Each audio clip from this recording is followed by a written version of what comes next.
This is the Elsen history. In the early 1900s, Nicholas and Margaretha Elsen lived on the east side of the Netherlands, mostly known as Holland. And in the 1600s, their ancestors came from the west of what is now Germany. This was a distance of less than 30 miles. Gisbert, their 21-year-old son, traveled to Loretto, Minnesota in 1905 with Martin van Lith. They both worked for the Bernard Vanderhagen family and checked out the area for the possibility of their families immigrating.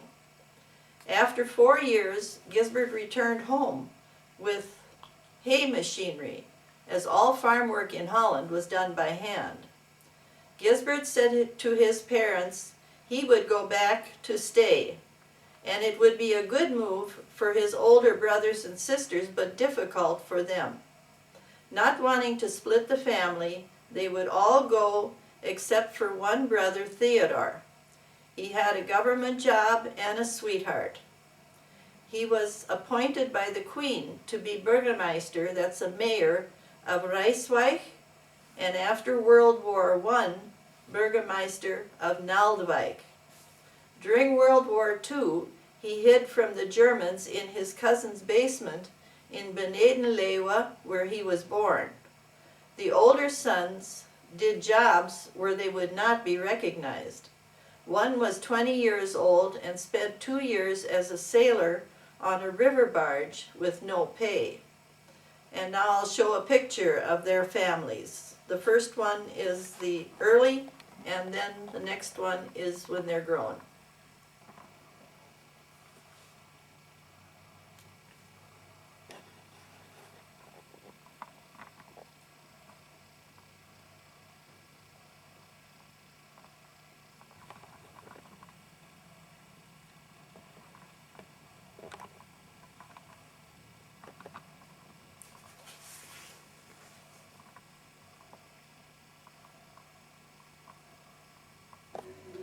Before Gisbert returned to Loretto, a family photo was taken.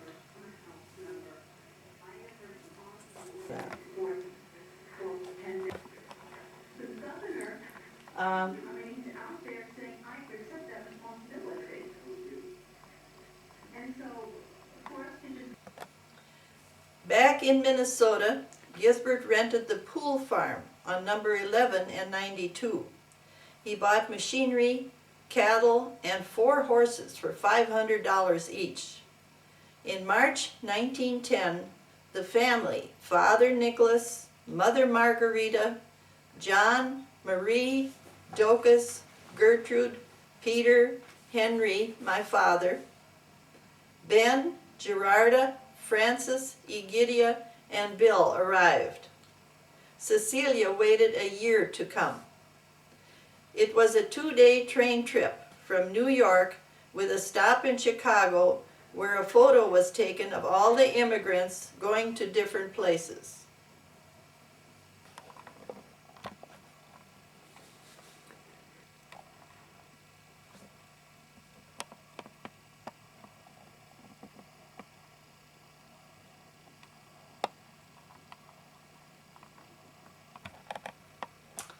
The younger children went to school, but the next fall, 16-year-old Henry and 17-year-old Peter stayed home to pile brush from land the older ones had cleared.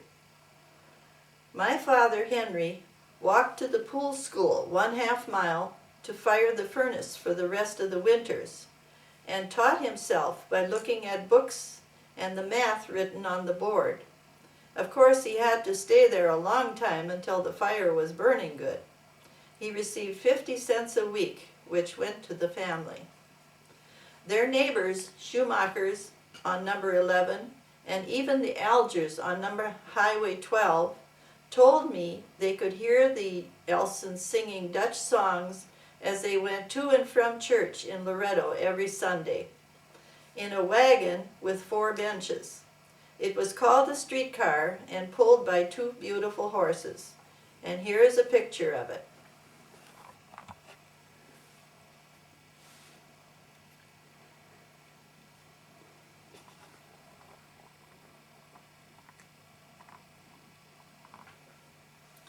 About 1912, the family bought a farm 1 mile south of Delno between the Crow River and the County Line Road. After Grandpa Nicholas died and Grandma moved to Delano, Ben and Luella Elsen bought the farm and lived there until they retired and moved to Delano. Gisbert and Mina, she was a Van Busicum, bought a farm 2 miles south of Delano, and when they moved to Delano, Herman and Gertrude, she was an Elsen, Van Busicum, bought it.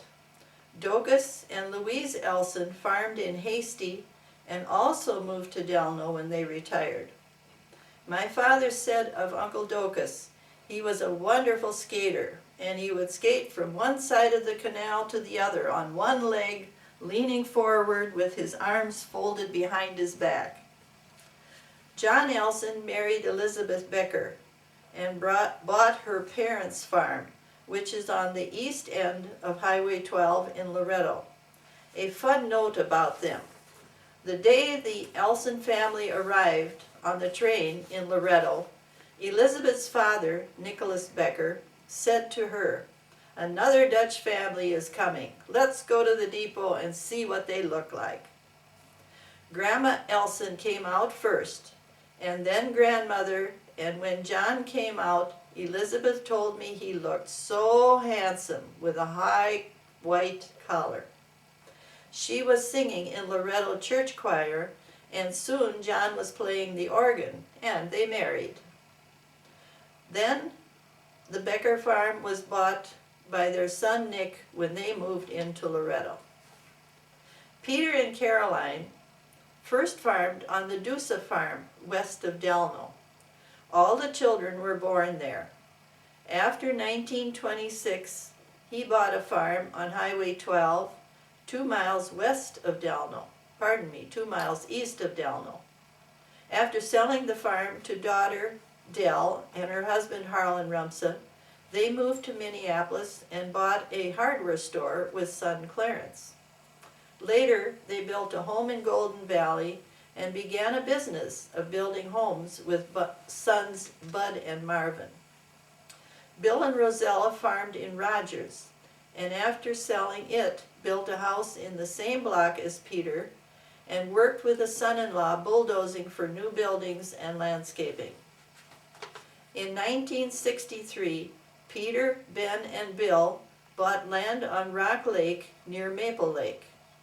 They each built a cabin, and in 1997, Bill's daughter Karen and husband Jim McCann made the cabin into a beautiful permanent home and live there now. In 1960, my parents, Elizabeth and Henry Elsen, bought one of the first homes in Sun City, Arizona, in the first retirement city built by Del Webb. They lived there in the 7 cold months and in a mobile home on our farm in Delno in the summer. Gerarda lived in Minneapolis with her husband Gustavus, called Andy Anderson, and he was an engineer working at the Curtis Hotel caring for the heating system. Frances and husband Ambrose Schaust farmed in early years and then ran a restaurant in Howard Lake. Later, she was dietitian at Bemidji State College. Marie, Cecilia, and Egidia did not marry. Marie went to everyone to help when a baby was born, or if there was some sewing to be done, or when they were canning. And here is a photo taken of the whole family in the late 1940s.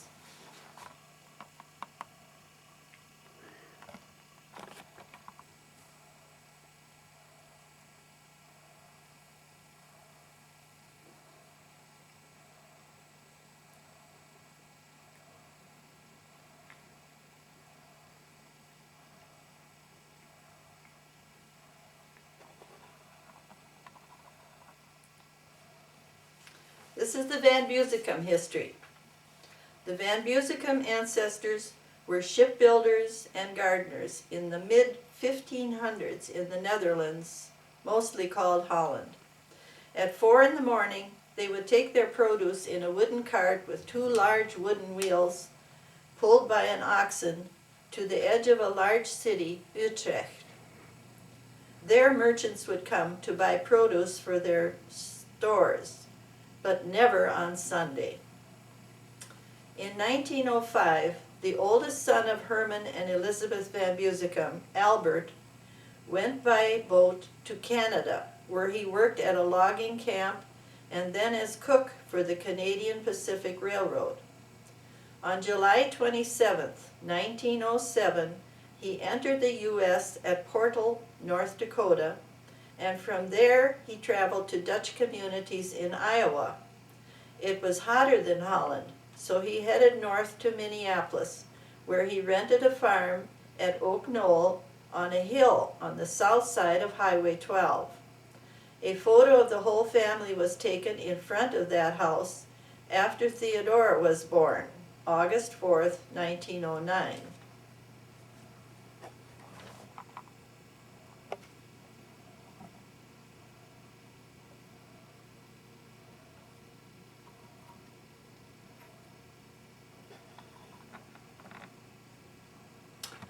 Albert worked for $10 a month in a factory of a cooperation of farmers. Herman and Elizabeth immigrated to the United States with 11 children. Hermina, Herman, Jacob. He and his wife Rosie died in 1920 of the influenza epidemic. Aletta, Cornelius, Marie, she died of TB at the age of 19. Anne,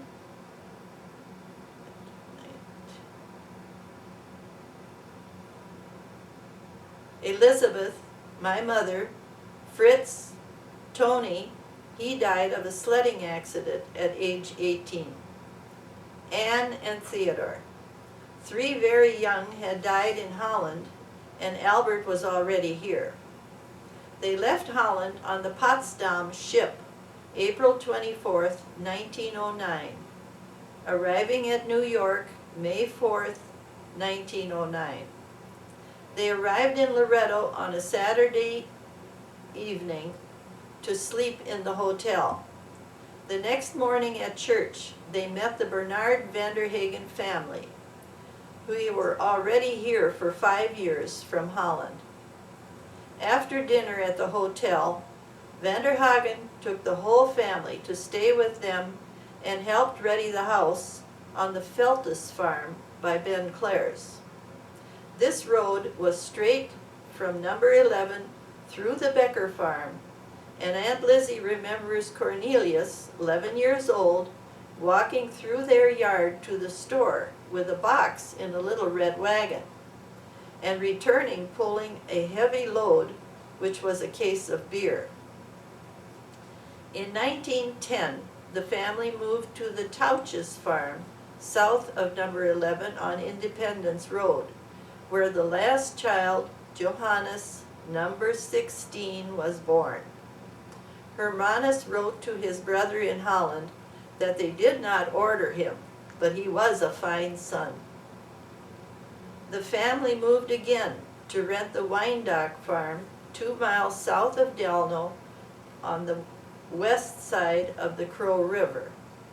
When the good Wyandotte farm across the road became available, Hermanus bought it in 1919 for $25,000. This was after World War I, and all was very expensive.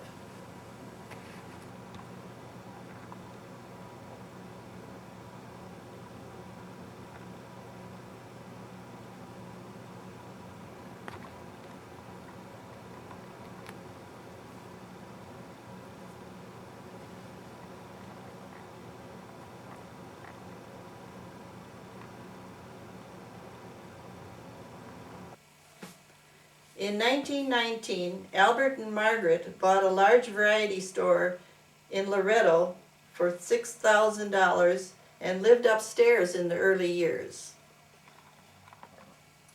Albert sold many farm machines and deal-a-valve milk machines, and was also a good gardener. I remember the fantastic raspberries. Others in the family were farmers: Mina and Gisbert Elsen, Herman and Gertrude, she was in Elsen. John and Francis, all in Delano. Aletta and Ben on the Vanderhagen farm on Lake Sarah, where all Dutch families gathered on the 4th of July.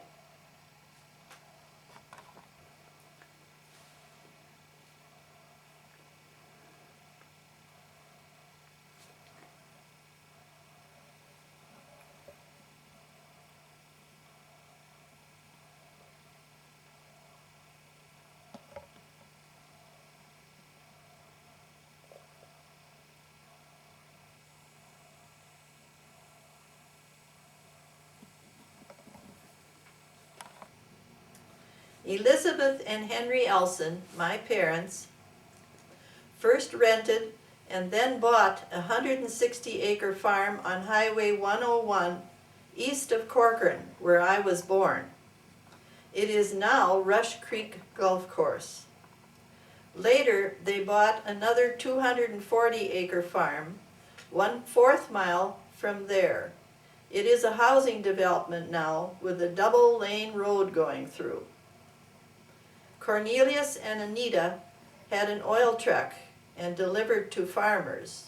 Living in St. Paul, he would come to sisters or brothers and stay overnight. He was a fun guy, as I remember.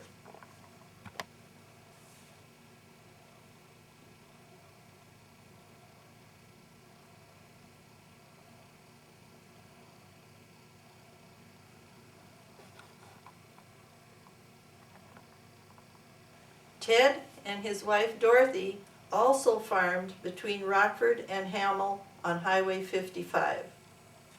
After the parents died, Ann, Ted, and John, as teenagers, stayed on working at the farm. It's been told they ate pork chops and whipped cream for breakfast. Knowing the strict life they had led, it's understandable. When a teenager, John helped many of the older brothers and sisters, and even after he was married. 3 Elsens married 3 Van Busicums, and I am the only child of one of those unions. I'm going to show now a picture of 3 of the Van Busicum brothers and their car.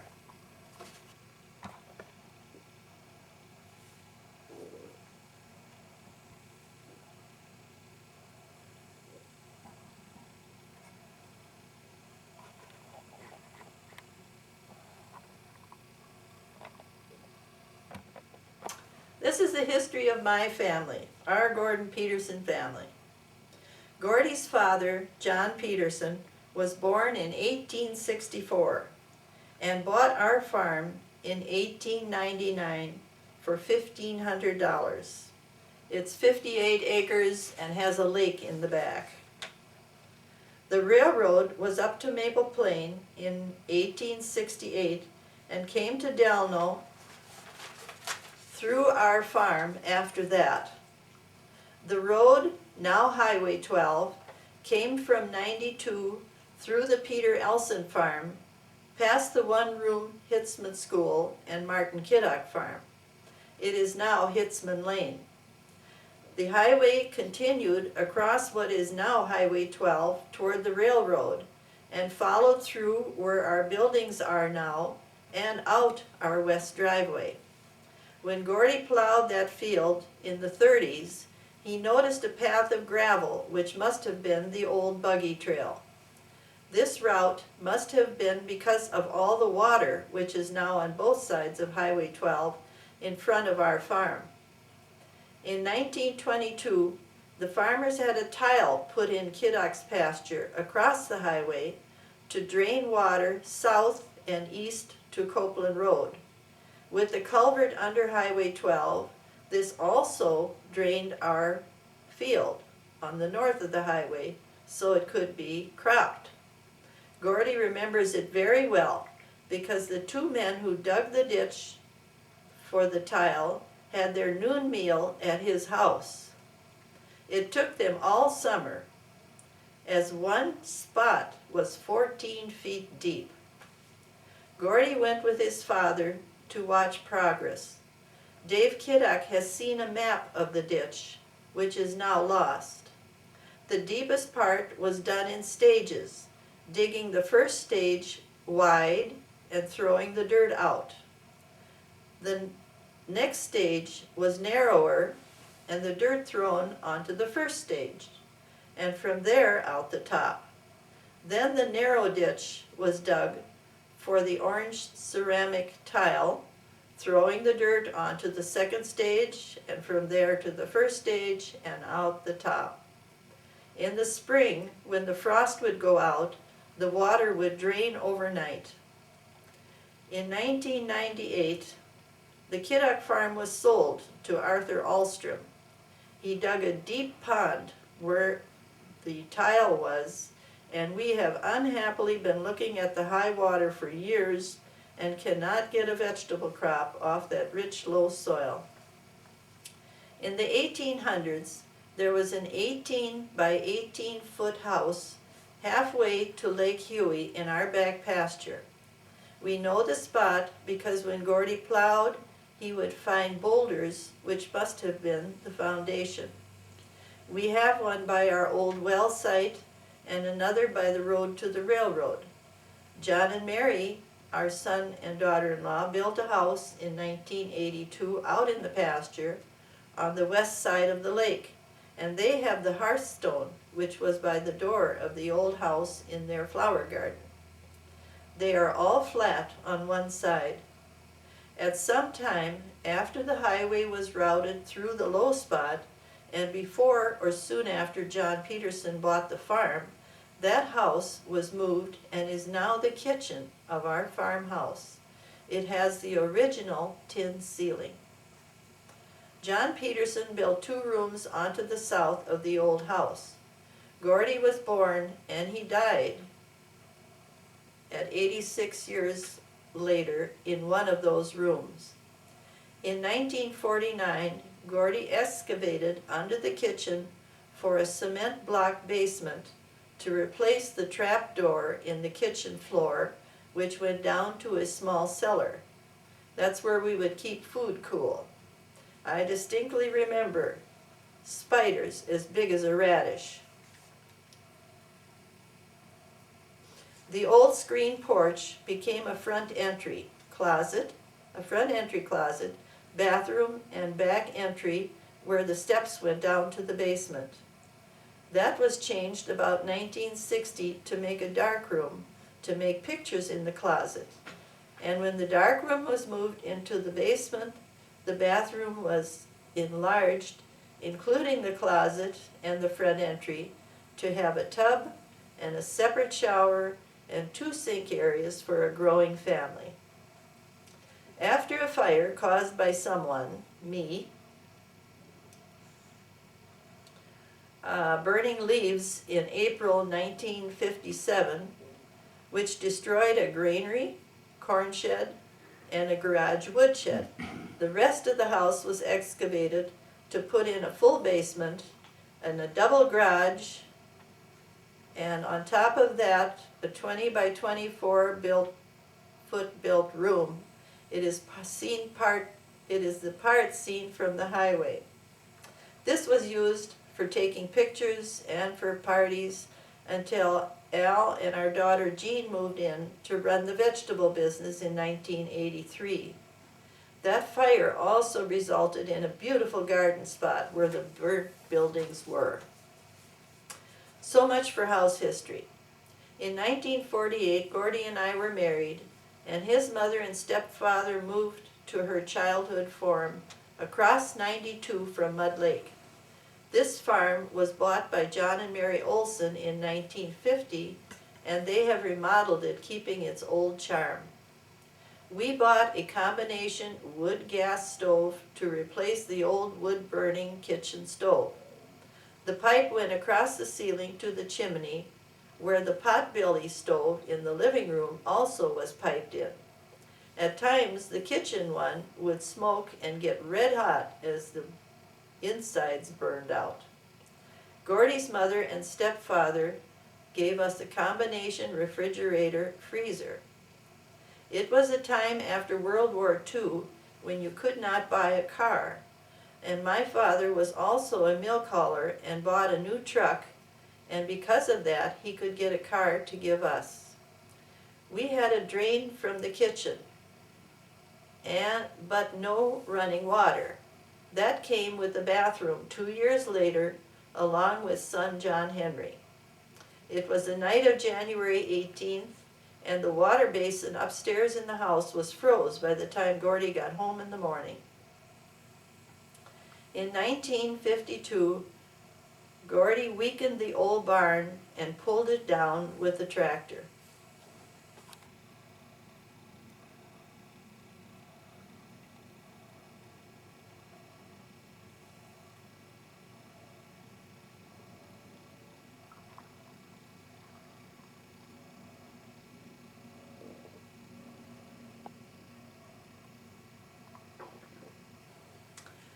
Gordy continued milking cows in the basement of that old barn for the summer while we built a loafing barn where cows could run free, and the first milking parlor in the area where the cows are coming in one at a time, milked, and go out. It rained all spring, and we walked with bare feet in mud to lay the square corners for this 100 by 36-foot building. He made the rafters for the Quonset building by laying boards overlapping to form a semicircle, and I pulled them up with the Jeep. If you can picture the first rafter up with ropes to hold it, and the second one going up, and Gordy going straight up an extension ladder 18 feet to hammer a board across the two rafters.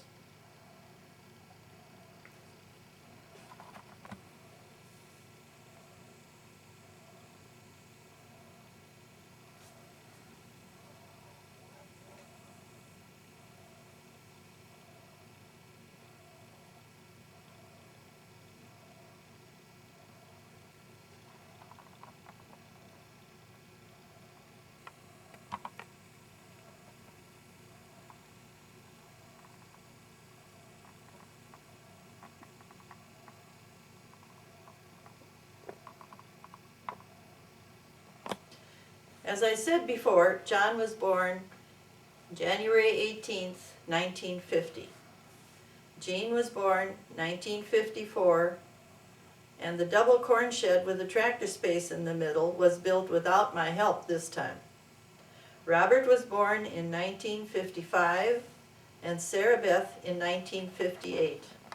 The last three were born 6 weeks early at 4.5 pounds each, and stayed in an incubator for 6 weeks. About that time, Gordy helped cousin Milt Nelson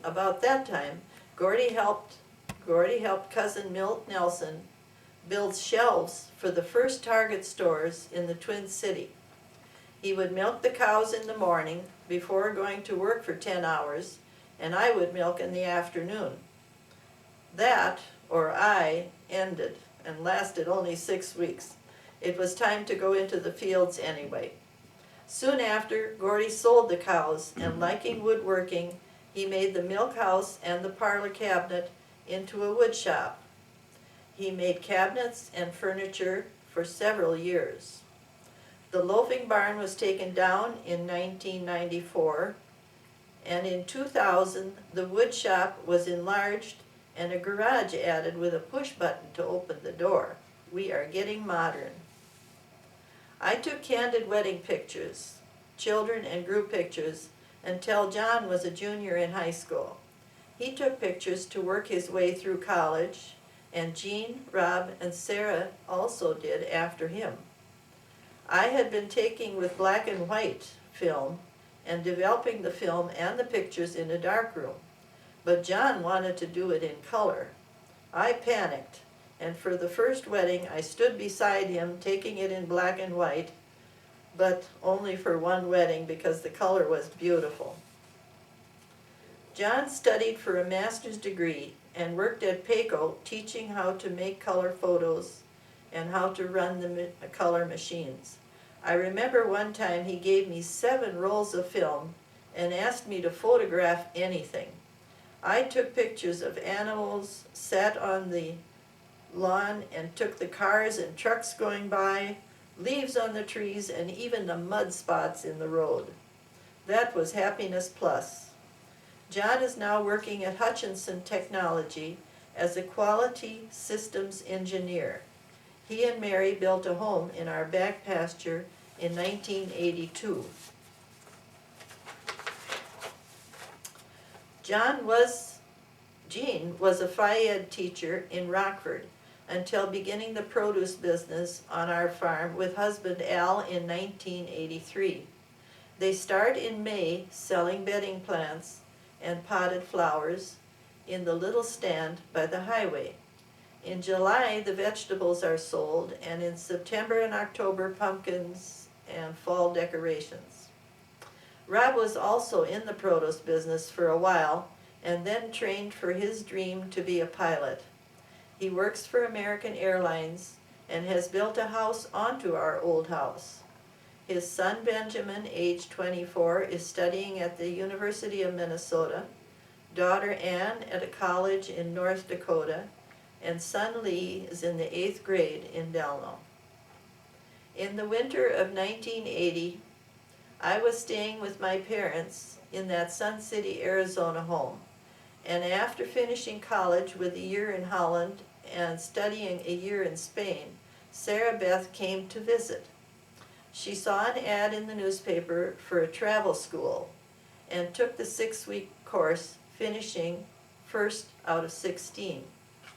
Speaking fluent Spanish, she got a job with a travel agency and traveled as a scout for new vacation spots in Mexico.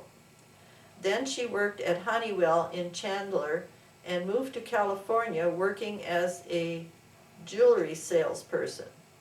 After studying massage therapy, she is now teaching massage at the Bryman Institute. Of course, we are hoping she will return to Minnesota. This is a family picture taken in 2003. Very casual. As I am writing this, it is March, and the family is tapping maple trees and cooking maple syrup. This is Jean gathering the sap from the trees.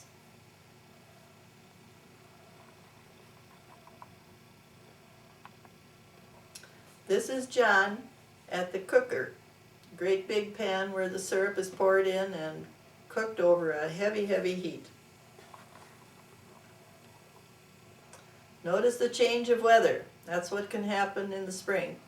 Rob is all ready to go to his job to fly an airplane.